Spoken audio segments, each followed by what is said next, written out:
फाइनेंशियाना। Last class में हमने income from salary start किया था। अ, इस क्लास में हम उसको करीब करीब क्लोज कर देंगे एंड आई थिंक करीब करीब नहीं, पूरा ही क्लोज कर देंगे।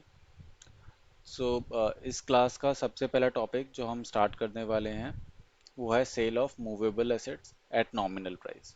सो जैसा आपको नाम से समझ आ रहा है कि इस वाले केस में हमारा एम्प्लॉयर हमें कुछ चीज़ें या कुछ असेट्स सस्ते दामों पे हमें दे देता है, जिसका हम यूज़ कर सकते हैं अपनी पर्सनल लाइफ में। तो क्योंकि ये भी एक तरह का हमें फ़ायदा हुआ, डायरेक्ट बेनिफिट हुआ जो हमारा एम्प्लॉयर हमें दे रहा है। तो इस केस की जो हमारी अवेलेबल जो टैक्सेबिलिटी है बेसिकली, वो कैसे करके होगी, कितने वैल्यू पे होगी, वो हम देखते हैं। सो बहुत आप बेसिक चीज़ ध्यान में रखिएगा, जितने का आपको फ़ायदा होगा उतना टैक्सेबल होगा। खैर, तो अभी हम सबसे पहले इसकी वैल्यू यहाँ पे अगर निकालें तो वैल्यू निकालने के लिए हमें क्या होता है कि सपोज आज 1,000 रुपये का कोई सामान था, वो मेरे को 40 रुपये या 50 रुपये पे दे दिया। तो इन दोनों के बीच का जो डिफरेंस है वो मेरा फायदा हुआ। तो हमें क्या क्या पता करना पड़ेगा इसके लिए। एक तो आज की कितनी वैल्यू है उसकी, दूसरा हमने कितने रुपए दिए। तो कितने रुपए दिए वो तो हमारा डी में है कि कितना अमाउंट रिकवर हुआ है। इसके अलावा हमें आज कितने रुपए का वो सामान था वो कैसे पता चलेगा, परचेज वैल्यू माइनस डेप्रिसिएशन। तो हमारे पास क्या पता चल जाएगा, डेप्रिशिएटेड वैल्यू। ठीक है, तो आज कितने रुपए का है वो सी में आ जाएगा हमारा, which is a minus B यहाँ पे। तो सी रुपए का कोई वैल्यू था, डी रुपए में हमने खरीदा है, तो कितने का फायदा हुआ हमारा, सी माइनस डी। ये हो जाएगा हमारा टैक्सेबल वैल्यू। एक एग्जांपल के लिए मैं आपको बता देता हूँ कि सपोज कोई 1,000 रुपए का सामान था। मैं आज की वैल्यू ले लेता हूँ कि आज 1,000 रुपए का कोई सामान था, 40 रुपए में किसी ने मेरे को दे दिया है, 400 रुपए में किसी ने दे दिया। तो कितने का मेरा फायदा हुआ, 600 रुपए का। वो 600 रुपये टैक्सेबल अमाउंट हो जाएगा। डेप्रिसिएशन कितने परसेंट पे लगाना है वो मैंने यहाँ पे आपको दिया हुआ है। अगर कोई इलेक्ट्रिक अप्लायंस है, जैसे लैपटॉप, जैसे कंप्यूटर, जैसे मोबाइल डिवाइस या कोई और सिमिलर अप्लायंस, तो वो सारे के सारे 50% WDV मेथड से कैलकुलेट होंगे उनका डेप्रिसिएशन। अगर कार है, 20% WDV मेथड से कैलकुलेट होगा, 20% रेट रहेगा, WD मेथड रहेगा। और अगर कोई और सामान है तो 10% स्ट्रेट लाइन मेथड। ठीक है, अब इसका अगला पॉइंट पे हम आते हैं जो कि लीव इनकैशमेंट के बारे में बात करता है। तो लीव इनकैशमेंट होता क्या है, सबसे पहले अगर हम वो जानने की कोशिश करें तो लीव इनकैशमेंट हर एक आदमी को साल भर में कुछ कुछ छुट्टियां अलाउड होती हैं। जैसे मेडिकल लीव हो गई या कैजुअल लीव्स हो गई या और किसी नाम से अलग अलग कंपनियों में जाना जाता है इसको। तो अगर मैं वो सारी की सारी छुट्टियां अवेल नहीं कर पा रहा हूँ साल में, तो उनको मेरे पास एक दो ऑप्शन रहते हैं। एक तो मैं अगले साल ले जाऊं उनको और अगले साल उनको यूटिलाइज करूं। दूसरा जो ऑप्शन मेरे पास रहता है वो ये कि इसी साल मैं उसको इन कैश करा लूं, यानी कि जितने भी रुपए मेरा डेली वेजेस हैं या डेली जो भी मेरा सैलरी बनता है एक दिन का, उसके हिसाब से मैं उनको इन कैश करा लूं। एक ऑप्शन तो ये वाला हो गया जो ड्यूरिंग एम्प्लॉयमेंट। तो सबसे पहले उसकी टैक्सेबिलिटी अगर हम देखें तो हमने इस वाले केस में क्या किया कि एम्प्लॉयमेंट के बीच में ही हमने उसको रियलाइज करवा लिया, यानी कि इनकैश करवा लिया। तो उस केस में पूरी तरह से टैक्सेबल होगा, कोई छूट नहीं मिलेगी, कोई एग्जम्पशन नहीं। अब दूसरा केस क्या है कि मैं इस साल मैंने बोला कि अगले साल ले जाऊंगा, अगले साल कैरी फॉरवर्ड किया, फिर उसके उस साल भी यूज़ नहीं कर पाया तो उसके अगले साल किया, ऐसे करके बहुत सालों तक चलता रहा। एक दिन मेरी रिटायरमेंट की एज आ गई, या एक दिन मैंने ये बोला कि अब मैं जॉब छोड़ रहा हूँ, यहाँ से दूसरी कंपनी जाऊंगा। तो उस केस में अब नई कंपनी में या फिर उसके बाद तो मैं वो छुट्टियों का लेके क्या ही करूंगा। तो उस केस में मैं अपने एम्प्लॉयर को जाके बोलूंगा कि मेरे को इसके पैसे चाहिए। तो यानी कि आप कब कर रहे हो, या तो रिटायरमेंट के टाइम पे या टर्मिनेशन के टाइम पे। इस केस में आपके ऊपर टैक्स कैसे लगेगा ये देखते हैं। तो नौकरी दो ही तरह की होगी, या तो आप सरकारी नौकरी में होंगे, सरकारी नौकरी में होंगे तो फिर आप आपसे कोई टैक्स नहीं मांगा जाएगा, आपके लिए पूरी तरह से एग्जम्प्ट है। दूसरा, अगर आप प्राइवेट जॉब में हैं तो आपको थोड़ी सी एग्जम्पशन दी जाएगी, पूरी नहीं मिलेगी जैसे सरकारी नौकरी वालों को मिलती है, बट थोड़ी सी एग्जम्पशन मिलेगी। कितनी मिलेगी वो लिमिट यहाँ पे दी हुई है। जो लीस्ट है यानी कि सबसे कम, सबसे पहला हम कैलकुलेट करेंगे कि कितने रुपए मिला है। सबसे पहले हम देखेंगे कि कितने रुपए मिले हैं। इसके अलावा हम देखेंगे कि 3 लाख रुपए का एक लिमिट है। तीसरा है कि 10 महीने की सैलरी, एवरेज सैलरी हम कैलकुलेट करेंगे। इन तीनों में जो भी अमाउंट सबसे कम होगा उतने रुपए पे वो हमारा जो है एग्जम्प्ट रहेगा। और सपोज 10 लाख रुपए मिले थे, एग्जम्प्ट अमाउंट आया मेरे पास 3 लाख रुपए, क्योंकि ज्यादा से ज्यादा 3 लाख रुपए ही एग्जम्प्ट हो सकते हैं, लिमिट लगाए। इन तीनों में जो भी सबसे कम होगा उतना एग्जम्प्ट है। तो सपोज 3 लाख रुपए एग्जम्प्ट है, तो बाकी के 7 लाख रुपए वो टैक्सेबल होंगे।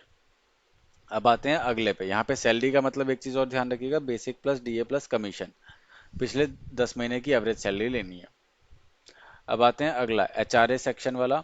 ये काफ़ी इंपॉर्टेंट है, सिर्फ एग्ज़ाम के लिए नहीं, एग्ज़ाम में तो हो सकता है कि आप इसको स्किप कर दें तो चलेगा, बट लाइफ में आप अपने पेरेंट्स की, अगर किसी की आईटीआर भरते हो या और किसी की भी, आपको आप कहीं सीए फर्म में काम सीखने जाते हैं, किसी कंपनी में ज्वाइन करते हैं एज अकाउंटेंट, तो एचआरए बहुत इंपॉर्टेंट सेक्शन है।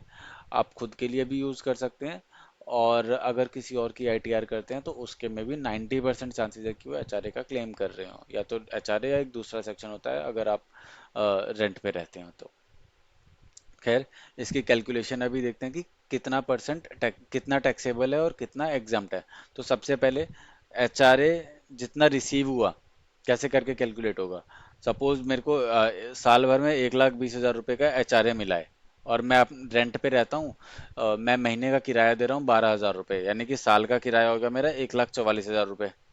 ठीक है। और मेरी साल भर की सैलरी, मतलब जो मेरी एनुअल सैलरी है बेसिक प्लस डीए, वो दोनों मिला के 3,60,000 रुपये है। ठीक है। तो 10% ऑफ सैलरी हो गया मेरा 36,000 रुपये। ठीक है। अब हम कैलकुलेशन करते हैं कि एग्जम्पशन वाला जो अमाउंट है, एग्जम्प्ट एचआरए, वो कैसे करके कैलकुलेट होगा। सबसे पहले ये जो जितना भी अमाउंट होगा, वो लोअर ऑफ 3 लेवल्स दिए हुए हैं, इन तीनों में जो भी सबसे कम अमाउंट आएगा वो मेरा एग्जम्प्ट अमाउंट है। एचआरए रिसीव्ड, आपको पता है 1,20,000 रुपये, मैंने बता दिया ये वाला अमाउंट यहाँ से आया है। ये जो हमने यहाँ पे ए में लिया हुआ है वो वाला। इसके बाद सेकंड वाला जो अमाउंट है, विच इज़ फिफ्थ, जो कि है 50% ऑफ सैलरी। 50% अगर मेट्रो सिटी में हो, 40% अगर दूसरी सिटी में हो। तो मेट्रो सिटी कौन कौन सी है? दिल्ली, मुंबई, कलकत्ता और चेन्नई। याद रखिएगा, बेंगलोर मेट्रो सिटी नहीं है, ना बेंगलोर ना हैदराबाद। तो उस केस में हम 50% निकालेंगे, अदरवाइज 40% निकालेंगे। तो मेरी सैलरी यहाँ पे थी 3,60,000 रुपये। अब मैं जिस सिटी में रहता हूँ उसके हिसाब से आप कैलकुलेट कर सकते हैं। माफ़ कीजिएगा, जिस जिस सिटी में मैं रहता हूँ उसके हिसाब से आप कैलकुलेट कर सकते हैं कि किससे किससे मल्टीप्लाई करेंगे। ठीक है। और 1,20,000 ये वाला आपको पता ही है। 1,44,000 रुपये मेरा साल भर का रेंट हो गया, 36,000 रुपये मेरी सैलरी का 10% है।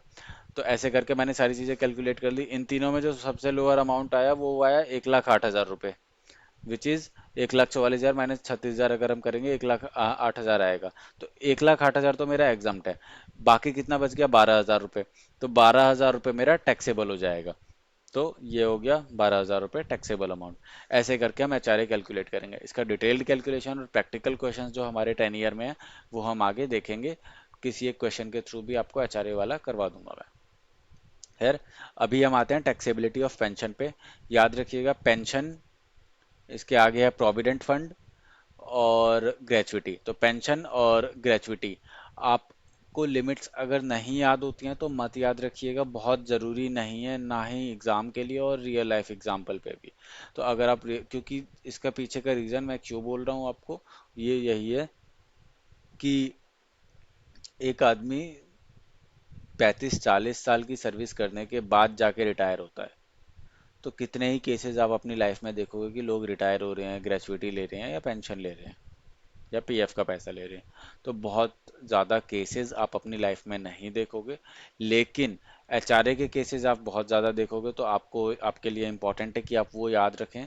अगर इसमें से आपको और कुछ भी याद रखना है तो आप प्रोविडेंट फंड देख सकते हैं। प्रोविडेंट फंड, क्योंकि अगर कोई जॉब कर रहा है या नहीं भी कर रहा है तो भी आप उसका प्रोविडेंट फंड देखेंगे।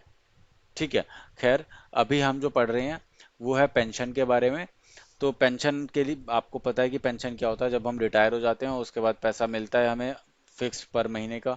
आपके पास जब आप रिटायर होते हैं तो दो ऑप्शंस होते हैं। एक तो आपकी फिक्स्ड हर महीने लेते रहें, जिसको बोला जाता है अनकम्यूटेड पेंशन। ठीक है। तो अगर आप बोलते हैं कि मेरे को हर महीने पैसा चाहिए और फिक्स वैसे ही जैसा हमारा चल रहा था तो वैसे ही करके अगर आप दे दें, तो वो होता है पूरी तरह से टैक्सेबल, उस पर कोई एग्जम्प्ट नहीं है, वो आप पूरी तरह से टैक्स दीजिए। दूसरा ऑप्शन जो आपके पास है कि आपका जितना भी पेंशन का पैसा बनता है, तो बैंक बोलते हैं कि हर महीने 2-2 हज़ार रुपये या हर महीने 10-10 हज़ार रुपये लेने से बढ़िया है कि आज ही आप मेरे साथ 1 करोड़ रुपए ले लो, या 50 हज़ार ले लो, 50 लाख ले लो, या 1 करोड़ ले लो, जैसा भी उनका वैल्यू बनता है, जो भी आपको जितने साल आपका, वो ये सब बहुत सारी चीज़ों पे डिपेंड करता है कि आपका कितने का सैलरी था, कितने का महीने का पेंशन है, क्या आपकी एज है, आपके डिपेंडेंट्स कौन कौन हैं, उन सब के बेसिस पे वो लोग बताते हैं कि आप एक साथ इतने रुपए ले लें। तो उसको क्या बोला जाता है, उसको बोलते हैं कम्यूटेड पेंशन। कम्यूटेड पेंशन में एग्जम्पशन कहीं कहीं मिलती है। कहाँ कहाँ मिलती है ये देखते हैं। अगर आप गवर्नमेंट एम्प्लॉई हैं तो आपके लिए पूरी तरह से छूट है, आपको कोई टैक्स देने की ज़रूरत नहीं है। और अगर आपकी गवर्नमेंट जॉब नहीं है तो आपका कितना टैक्स लगेगा, ये इस बात पे डिपेंड करता है कि आपको ग्रेचुइटी साथ में मिली है रिटायरमेंट के टाइम पे या नहीं मिली।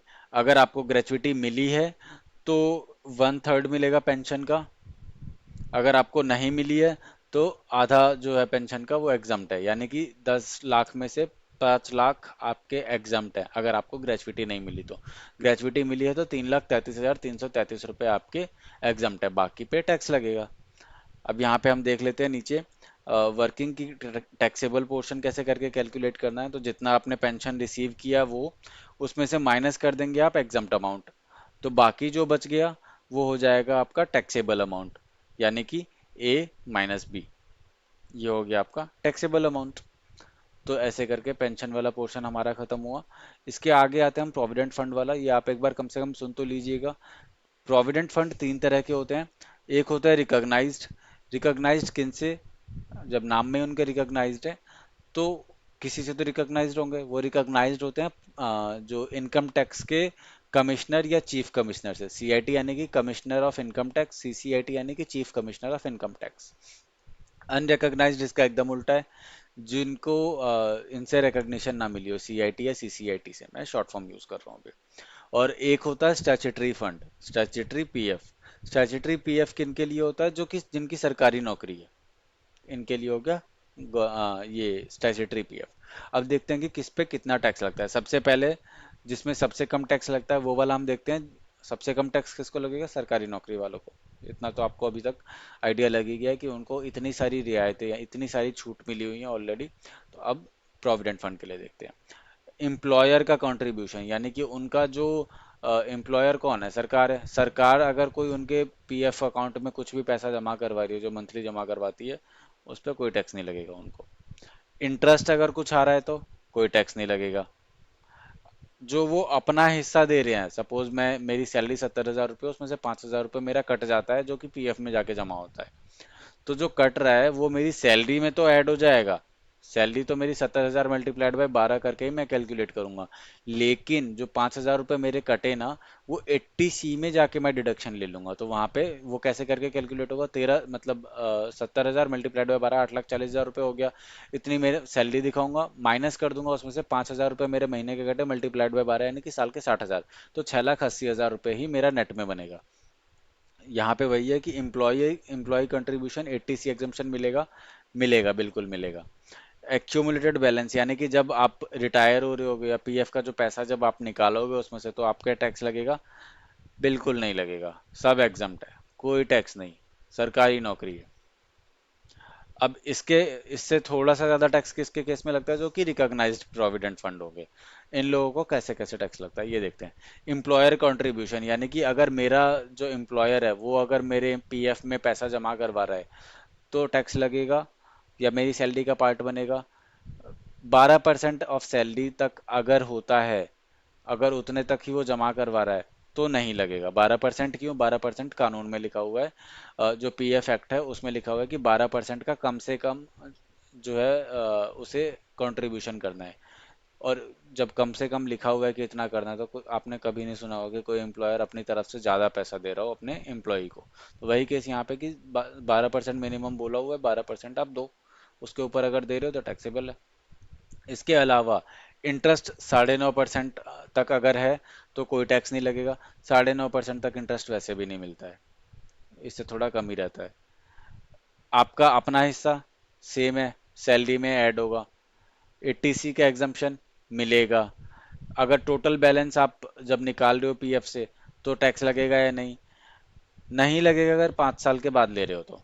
5 साल ऑफ सर्विस करने के बीच में ही अगर आप पैसा निकाल रहे हो पीएफ का तो आपको लगेगा। पीएफ का पैसा अगर आपको ना पता हो बीच में भी निकाल सकते हो, जैसे कि घर बन रहा हो या कोई मेजर बीमारी हो गई हो घर में या और कुछ कुछ भी जेन्युइन रीजन हो तो आपको पैसा मिल सकता है।